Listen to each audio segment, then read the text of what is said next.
They thought I'd just take it quietly, maybe even thank them for the severance package. After all, what's a 55-year-old cybersecurity guy going to do against a billion-dollar corporation and the CEO's ambitious daughter?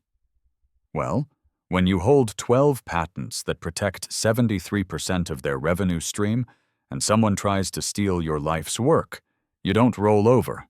You make them pay for every miscalculation. I'm Mason Garrett. At 55, I was TechFlow Industries' Senior Director of Cybersecurity, the guy who'd spent 27 years in corporate, the digital fortress that kept their clients' data safe. Ashley Pierce didn't care about any of that. To her, I was just another legacy overhead blocking her path to modernization. The morning everything changed started like any other Tuesday. 6:30 a.m. at TechFlow's Austin headquarters, reviewing security protocols over my third cup of coffee. 25th floor windows showed the sunrise painting Lady Bird Lake orange, the view I'd earned through 15 years of building systems that made TechFlow the go-to name in enterprise cybersecurity. Then she walked in. Ashley Pierce, 31 years old, designer suit, and an MBA from Wharton that she wore like armor. Ryan Pierce's daughter, our CEO, fresh from her Chief Digital Transformation Officer appointment. Spencer, my lead engineer, whispered, nodding toward Ashley as she surveyed our floor like she was shopping for new furniture. Word is she's here to streamline operations and eliminate redundancies. I knew what that corporate speak meant. I'd survived 3 rounds of it at my previous companies. Ashley's gaze locked onto me, took in everything from my worn polo shirt to my practical shoes, and she smiled that smile. You know the one, the kind that says she's already decided you're irrelevant. Her heels clicked across the floor. Mason Garrett, she said, voice crisp with authority. I've been reviewing our departmental efficiency metrics. Morning, Ms. Pierce. How can I help you? She stepped closer, expensive perfume sharp in the air. I'm implementing a comprehensive digital transformation initiative. Our current security infrastructure seems traditional, very traditional. Spencer tensed at his workstation. I kept my voice level. Our systems have prevented every attempted breach for the past 8 years. That's a pretty good track record. Track records are historical data, she said, examining her nails. I'm focused on future-facing solutions.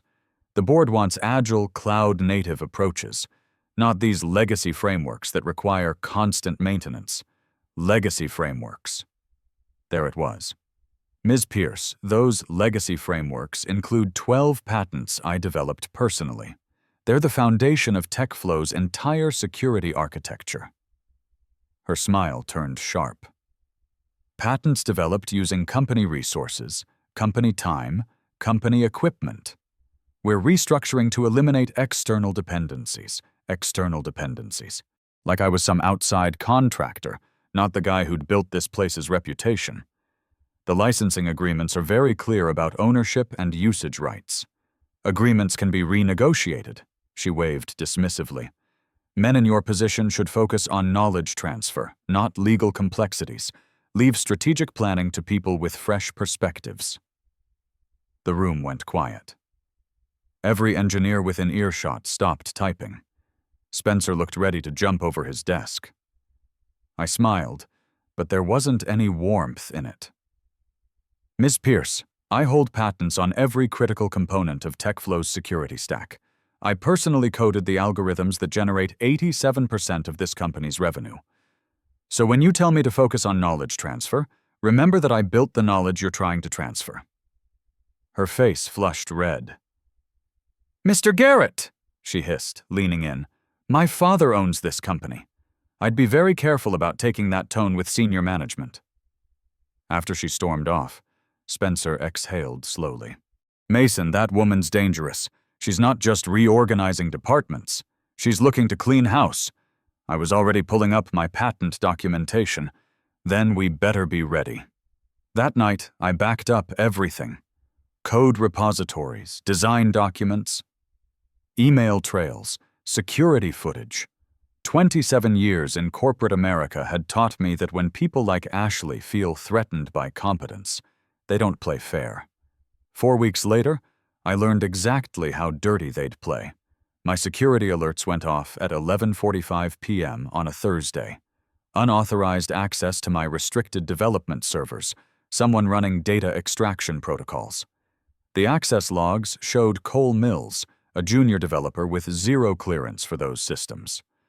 I pulled up the security camera feed, and there he was, hunched over a terminal in the West Wing with Ashley standing behind him, arms crossed, watching. I screen recorded everything. Files accessed, algorithms copied, timestamps documented. They weren't auditing my work. They were stealing 15 years of TechFlow innovation to claim it as company property. The next morning brought an emergency board meeting.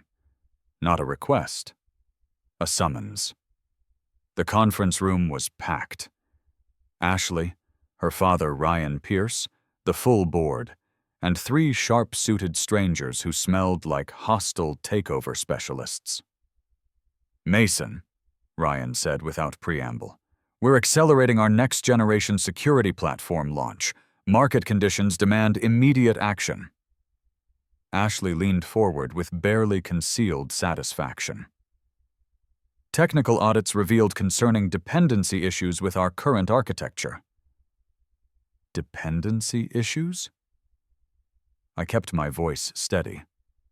"The security framework relies too heavily on externally controlled intellectual property," she said, sliding a document across the table.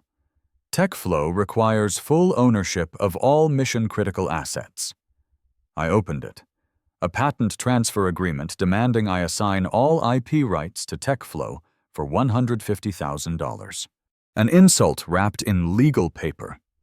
"These patents were developed independently over 15 years, I said, pushing the papers back.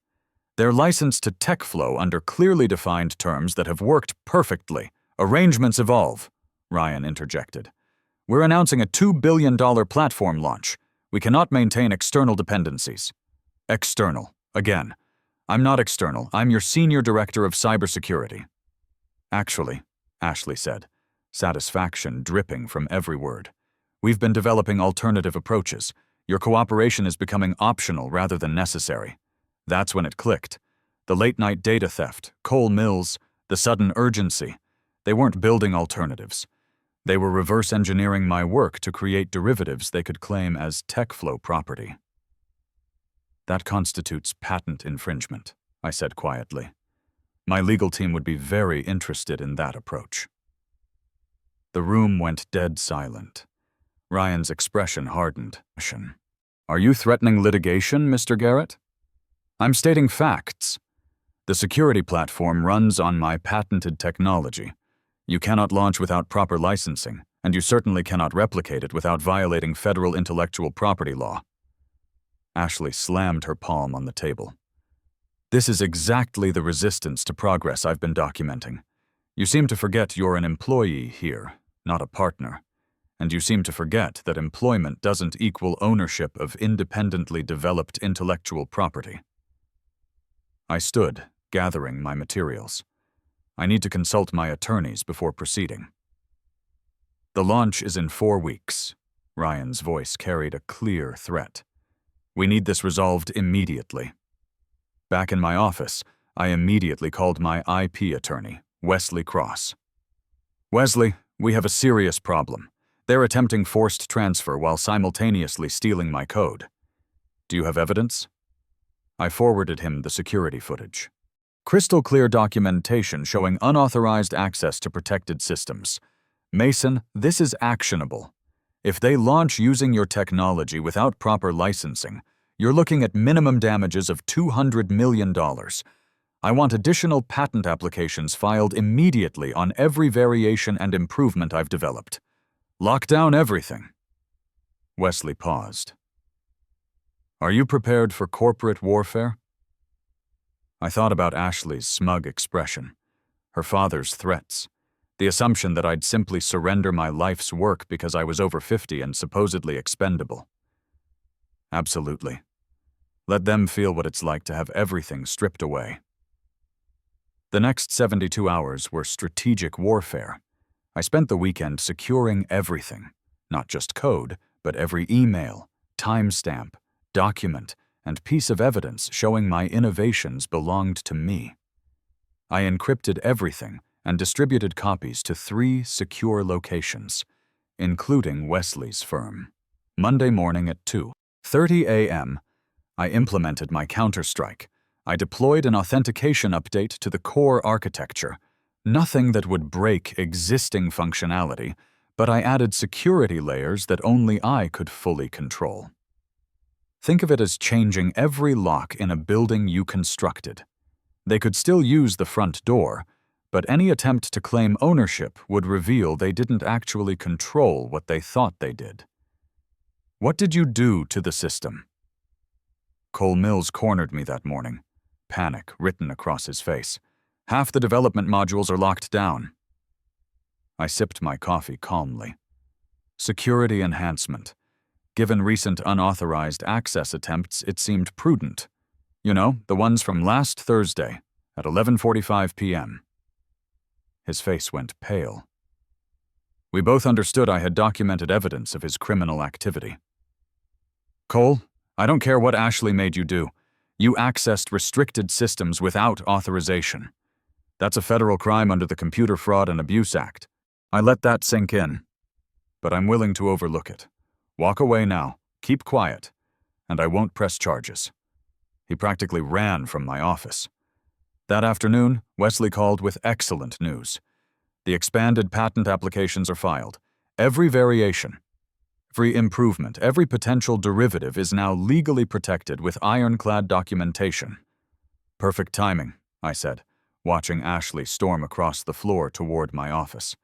I think the other side just realized what happened. She slammed my door shut. What did you do to the security platform? I secured my intellectual property.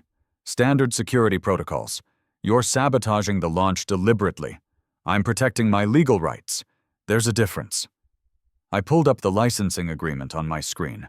TechFlow has full usage rights as long as terms are honored. Attempting to steal or replicate my technology violates those terms, which automatically triggers security protocols. Ashley's face flushed with rage. You think you're clever. You have no idea the resources my family can bring to bear. We'll destroy you. Actually, I know exactly what I'm dealing with. You're Ryan Pierce's entitled daughter who thinks an MBA means you understand technology you can't even begin to comprehend. You're trying to steal work you don't understand to launch a product you can't build without me. We'll bury you in litigation. Try it. I opened my desk drawer and pulled out a folder, sliding it across. That's a cease and desist notice. My attorney will file it publicly 48 hours before your launch, unless TechFlow agrees to proper terms. $45 million for exclusive rights, or $8 million annually for non-exclusive licensing. Ashley laughed, but it sounded forced. You're delusional. I'm not finished. I pulled out my phone, showing her the security footage. This is you directing Cole Mills to illegally access my protected systems. One click sends it to federal authorities. Another click sends it to TechCrunch with the full story of how TechFlow's revolutionary platform is built on stolen technology. The color drained from her face. But I'm reasonable, I continued. Pay for what you're using. Respect my ownership, or I'll ensure this launch fails so spectacularly that your family name becomes synonymous with corporate theft and incompetence. After she left, Spencer appeared in my doorway. The entire floor heard that. People are taking bets on whether you'll survive the week. What are the odds? 3-1 against you. I smiled. Put me down for $1,000 on myself. That evening, Ryan Pierce himself emailed me. Mr. Garrett, we should discuss reasonable terms. My office tomorrow, 7 a.m. I forwarded it to Wesley with a note. They're breaking. The 7 a.m. meeting was an ambush disguised as negotiation. I walked into the executive conference room to find Ryan, Ashley, 4 attorneys, the entire board, and someone taking notes who was probably their crisis management consultant. "Mason, please sit." Ryan gestured to an isolated chair. "Classic power play." I remained standing. "I'll need Wesley Cross present for any formal discussions. This is merely a conversation between colleagues," Ryan said, his smile predatory. "Are we? Because attempting to hack my home network last Friday didn't seem particularly collegial."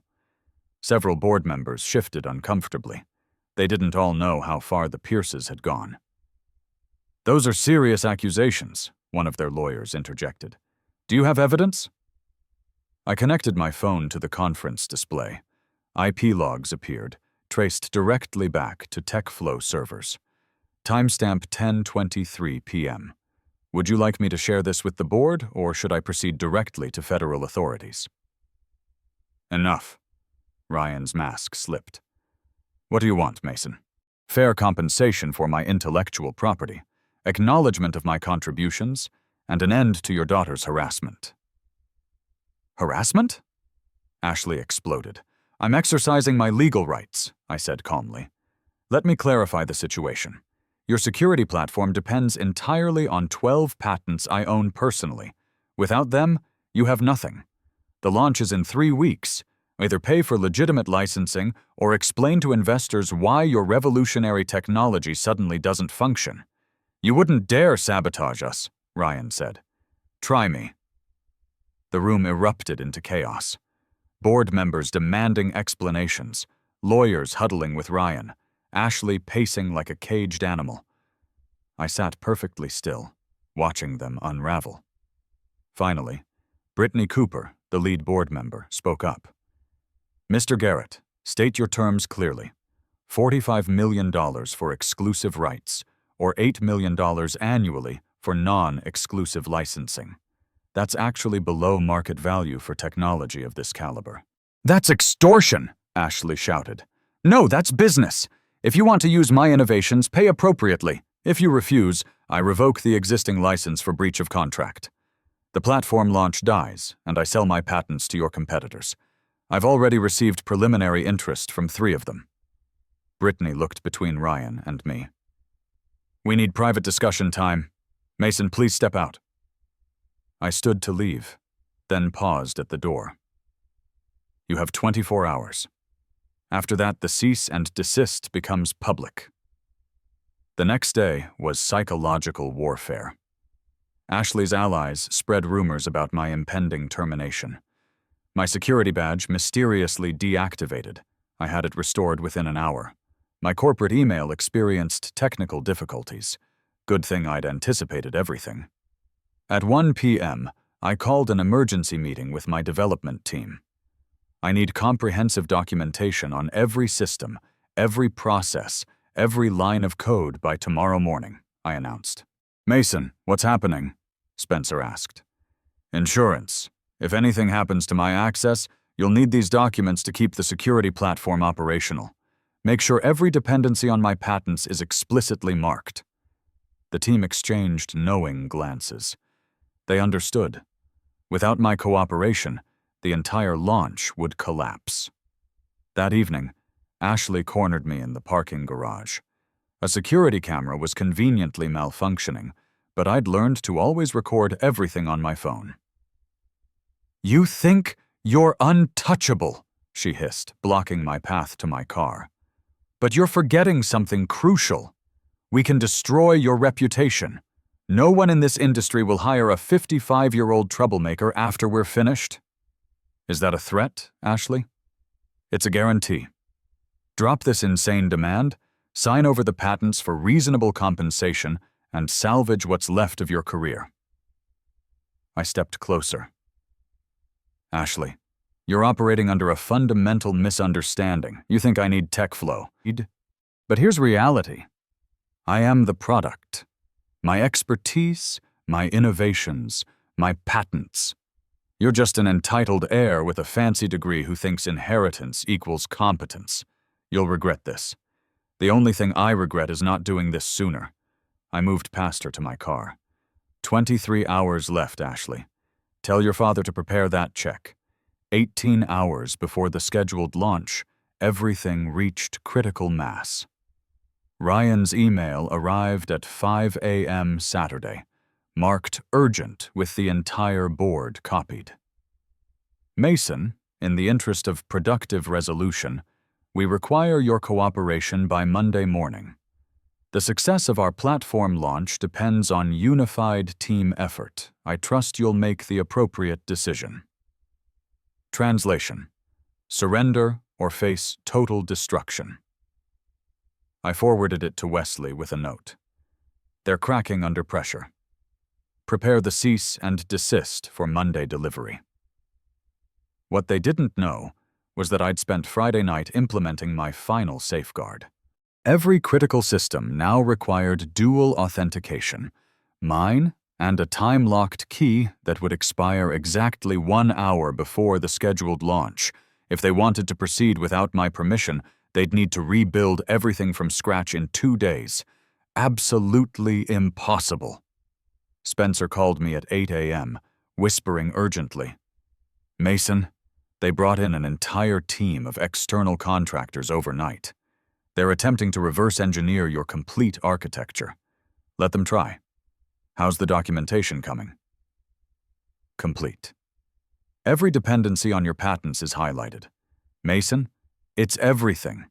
The network protocols, the encryption algorithms, the threat detection systems. 91% of the security platform is built on your innovations. Saturday evening, Wesley called with intriguing news. Mason, I just spoke with CyberShield Solutions' legal team. CyberShield? They're TechFlow's biggest competitor. They heard about your patents through industry channels. They're very interested. They mentioned $42 million for exclusive rights with a position as Chief Security Officer. That's close to my asking price. It's a starting negotiation point. If TechFlow sees you have legitimate alternatives, it changes everything. Schedule a call for Monday afternoon. Make sure it's on my public calendar where TechFlow can see it. Monday morning, I arrived at headquarters at 6 a.m. to find security waiting. Mr. Garrett, we've been instructed to escort you to the executive conference room. Am I being terminated? Just following orders, sir. The conference room was packed.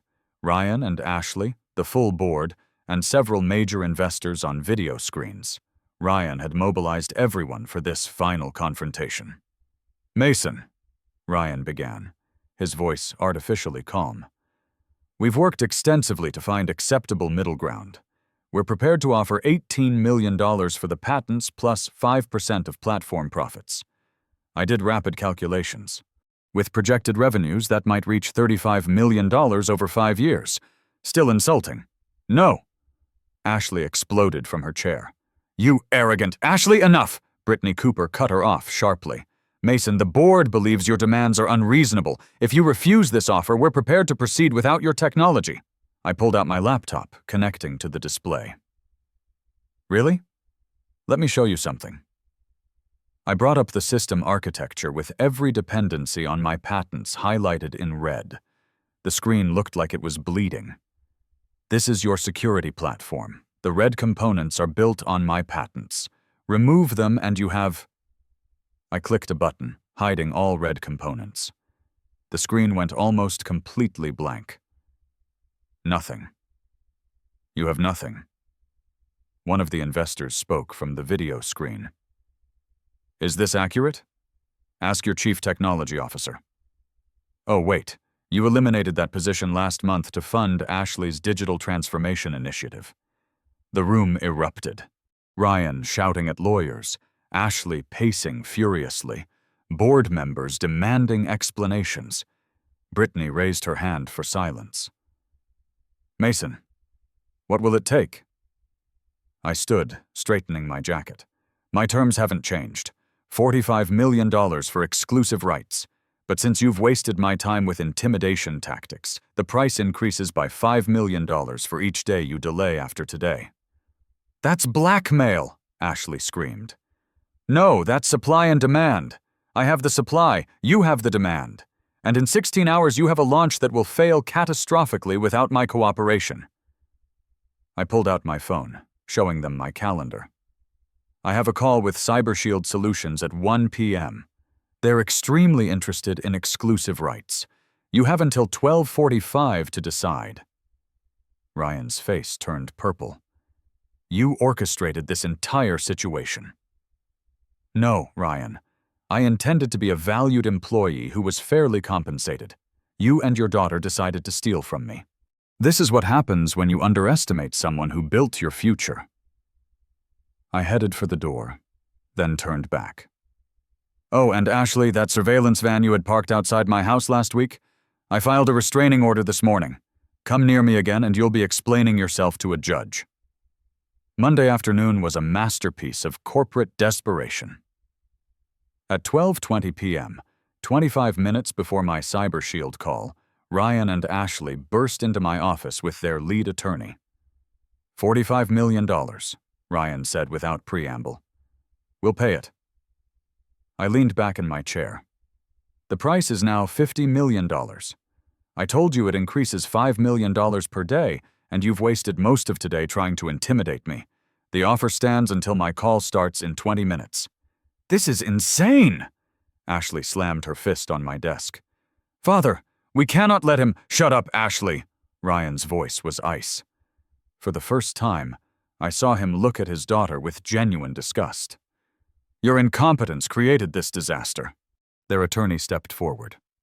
Mr. Garrett, we need time to draft proper agreements. I have a purchase agreement template right here. I pulled out a folder Wesley had prepared. Sign it now, wire the funds within 6 hours, and the platform launch proceeds tomorrow as planned. My phone rang. CyberShield, right on schedule. I let it ring twice. Answer it, Ryan said, testing my resolve. I picked up, putting it on speaker. Mason Garrett speaking. Mr. Garrett, this is Adrian Wells from CyberShield Solutions. We're prepared to offer $48 million for exclusive rights to your patents, plus a $5 million signing bonus and the CSO position. Ashley went pale. The attorney started sweating. That's an intriguing offer, Mr. Wells. Can you send formal documentation? Already in your inbox. We can close by end of business today. I'll review it and respond within the hour. I disconnected. The room was silent, except for the air conditioning. Ryan picked up the pen. $50 million.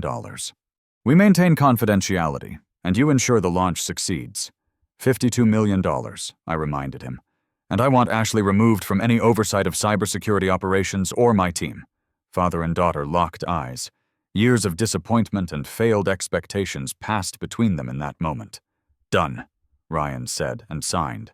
Ashley stormed out, but not before turning back. You've destroyed everything. No, Ashley, I just refused to let you steal it. By 5 p.m., the wire transfer was confirmed. $52 million. Wesley called it one of the largest individual patent transactions in cybersecurity history. At 7 p.m., I was back in the office, preparing for the launch. My entire development team was there, running final checks. The atmosphere was electric with anticipation. Mason, Spencer pulled me aside. Ashley's been clearing out her office. Word is she's being transferred to the London office indefinitely. Couldn't have happened to a more deserving person. Tuesday morning, 6 a.m. The security platform launch event was being broadcast globally. Ryan stood on stage, confident and commanding, with no sign of yesterday's desperation. Ashley was nowhere to be seen. Ladies and gentlemen, today TechFlow Industries revolutionizes enterprise cybersecurity. I watched from my office as the demonstration began. The system performed flawlessly. Every algorithm, every process, every innovation I'd built over 15 years executed perfectly. The audience gasped at the capabilities. Stock price surged 31% within the first hour. At exactly 8 a.m., I hit send on an email to the entire company, announcing that TechFlow had officially secured exclusive rights to my patent portfolio for $52 million, a move that guaranteed the future success of the security platform. 3 weeks after the launch, I made my final move. I walked into Ryan's office for what would be our last conversation. He slid a contract across the desk. Ready to sign, Mason? Chief Security Officer, $2 million base salary. I'm actually here to resign. His face went pale. You can't be serious. Effective immediately. The systems are stable, the team is trained, and I'll consult remotely through the end of the year as agreed. So what? CyberShield? I smiled. No, I'm launching my own cybersecurity consulting firm. And the patents you bought? They're already outdated compared to what I'm building now. 6 months later, Garrett Security Solutions was valued at $85 million. We had contracts with 12 Fortune 500 companies, including several that had followed me from TechFlow. Late some nights in my CEO office overlooking Lady Bird Lake, I think back to that moment Ashley looked at me like I was disposable. She mistook experience for obsolescence, loyalty for weakness, age for irrelevance. She was wrong. That $52 million wasn't revenge. It was tuition, a lesson in never underestimating the person who holds the real power. I'm Mason Garrett, and this is how I schooled the company that tried to break me. The best payback isn't cold. It's perfectly timed and worth $52 million. Because when you've spent decades building something real, you don't let someone half your age with twice the arrogance tell you what you're worth. They thought my gray hair meant I was ready to be put out to pasture. Instead, it meant I had 27 years of experience in exactly how to protect what's mine.